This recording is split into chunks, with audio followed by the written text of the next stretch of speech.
Kita semua kenal Nelson Mandela sebagai ikon ya kan? Tapi di balik citra pahlawan global itu, ada seorang presiden yang menghadapi tantangan yang wah luar biasa berat. Nah kali ini kita nggak cuma bahas mitosnya, kita akan bongkar masa-masa kepresidenannya yang rumit, penuh tantangan, tapi pada akhirnya penuh kemenangan. Oke, kita mulai dari janji yang sangat kuat ini. Coba kita resapi. Ini adalah fondasi dari seluruh masa kepresidenan Mandela. Sumpah yang dia ucapkan pas hari pelantikannya itu bukan cuma buat rakyat Afrika Selatan loh, tapi buat seluruh dunia. Ini kayak deklarasi tegas, era apartheid sudah selesai, titik, selamanya. Dan inilah momen bersejarah itu. Laporan berita ini benar-benar menangkap esensi dari hari yang luar biasa itu. Coba deh bayangin suasananya di jalan-jalan Pretoria waktu itu. Pemandangan yang penuh sukacita, di mana orang-orang dari semua ras, semuanya merayakan bareng, nyanyiin lagu kebebasan. Setelah lebih dari 300 tahun kekuasaan kulit putih, akhirnya sebuah demokrasi baru lahir. Tapi kan, setelah euforia pesta itu selesai, pertanyaannya adalah gimana caranya menyatukan bangsa yang sudah terpecah belah begitu lama. Nah, langkah-langkah pertamanya inilah yang akan kita bahas sekarang. Oke, lihat angka-angka ini. Yang menarik banget itu skala kemenangannya. African National Congress atau ANC, partainya Mandela, dapat lebih dari 62% suara. Mereka menang 252 dari 400 kursi di parlemen.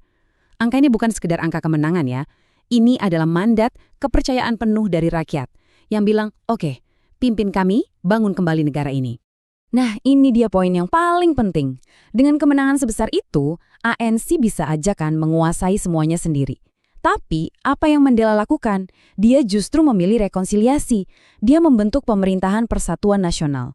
Dan yang bikin lebih kaget lagi, F.W. de Klerk, ingat kan dia itu presiden terakhir dari era apartheid, justru diangkat jadi wakil presidennya Mandela. Luar biasa kan? Ini benar-benar langkah pertama yang super kuat untuk menyembuhkan luka bangsa.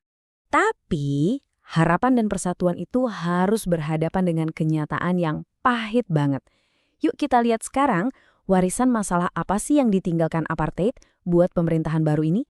Ini dia warisan apartheid. Bukan cuma soal sistem sosial yang kejam, tapi juga soal kehancuran ekonomi, kemiskinan di mana-mana, ketidaksetaraan yang mendarah daging, mulai dari akses kesehatan sampai infrastruktur dasar kayak jalan dan listrik. Benar-benar krisis total. Inilah PR besar yang harus dihadapi Mandela dan pemerintahannya sejak hari pertama mereka menjabat. Oke, dengan semua tantangan itu, apa yang mereka lakukan? Kepresidenan Mandela mulai membangun ulang fondasi negara. Caranya lewat 2 jalur, simbolis dan hukum. Garis waktu ini nunjukin gimana momentum itu dibangun. Lihat, tahun 1995, Afrika Selatan jadi tuan rumah dan juara Piala Dunia Rugby. Ini jadi simbol persatuan yang kuat banget. Terus ada langkah yang lebih fundamental lagi. Tahun 1996, Mandela menandatangani konstitusi baru. Dan di tahun 97, konstitusi itu resmi berlaku. Ini cara hukum mendefinisikan ulang apa itu Afrika Selatan. Konstitusi ini bukan cuma dokumen hukum biasa, ini adalah sebuah pernyataan nilai. Ini benar-benar penolakan total terhadap semua ideologi apartheid, martabat manusia, kesetaraan, antirasisme, nilai-nilai inilah yang jadi pilar baru bangsa mereka. Tentu aja, memerintah itu nggak pernah gampang. Selalu ada pilihan sulit dan kontroversi. Nah, sekarang kita lihat gimana pemerintahan Mandela menghadapi bagian yang ini.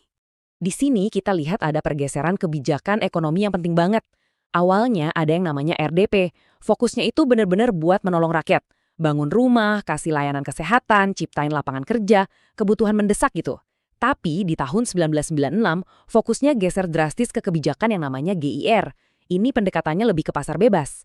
Nah, pergeseran ini bikin perdebatan panas. Banyak yang khawatir kalau GIR ini lebih mentingin narik investasi asing dan ngorbanin tujuan-tujuan sosial yang udah dicanangkan di RDP. Angka ini 10,875 miliaran, hampir 11 miliar. Angka sebesar ini mewakili salah satu kebijakan yang paling kontroversial di era Mandela, yang dikenal sebagai kesepakatan senjata. Tujuannya sih mulia ya, mau modernisasi peralatan militer. Tapi, kesepakatan raksasa buat beli jet tempur, kapal perang, kapal selam ini, nggak lama kemudian malah diselimuti tuduhan korupsi yang serius banget. Kontroversi ini jadi pukulan berat. Kenapa? Karena ini memunculkan pertanyaan, kok bisa ada korupsi di pemerintahan yang dipimpin oleh ikon moral dunia? Sayangnya, bayang-bayang kasus ini terus terasa bertahun-tahun kemudian, dan jadi noda dalam warisan pemerintahannya. Oke, untuk menutup pembahasan kita, yuk kita mundur sejenak dari urusan politik dan kebijakan. Kita coba renungkan filosofi mendalam yang jadi panduan hidup seorang Nelson Mandela. Ini ini pemahaman yang dalam banget ya, hasil dari tempaan puluhan tahun di penjara. Buat Mandela, berani itu bukan berarti nggak punya rasa takut. Sama sekali bukan. Berani itu artinya kita menghadapi rasa takut itu dan kita menang melawannya. Inilah inti dari karakter seorang Mandela. Visi kebebasan dia itu universal. Dia percaya kalau kebebasan itu nggak bisa dipisah-pisahin. Seperti yang pernah dia tulis, belenggu yang mengikat satu orang dari bangsaku adalah belenggu bagi mereka semua, dan belenggu bagi mereka semua adalah belenggu bagiku. Jadi perjuangannya itu ya perjuangan untuk semua orang yang tertindas. Dan mungkin inilah idenya yang paling kuat. Mandela sadar kalau apartheid itu nggak cuma merampas kemanusiaan orang yang ditindas, tapi juga merampas kemanusiaan si penindas yang sebenarnya terpenjara oleh prasangkanya sendiri. Jadi pembebasan yang sejati, menurut Mandela, adalah saat kita bisa membebaskan semua orang, baik yang ditindas maupun yang menindas, dari belenggu kebencian. Ini membawa kita ke pertanyaan terakhir. Tantangan utama di masa kepresidenan Mandela, sekaligus warisan terbesarnya, adalah soal ini. Tarik ulur antara penyembuhan dan pertanggungjawaban, antara rekonsiliasi dan keadilan. Sebuah pertanyaan yang, jujur saja, masih sangat relevan buat banyak negara di seluruh dunia, bahkan sampai hari ini.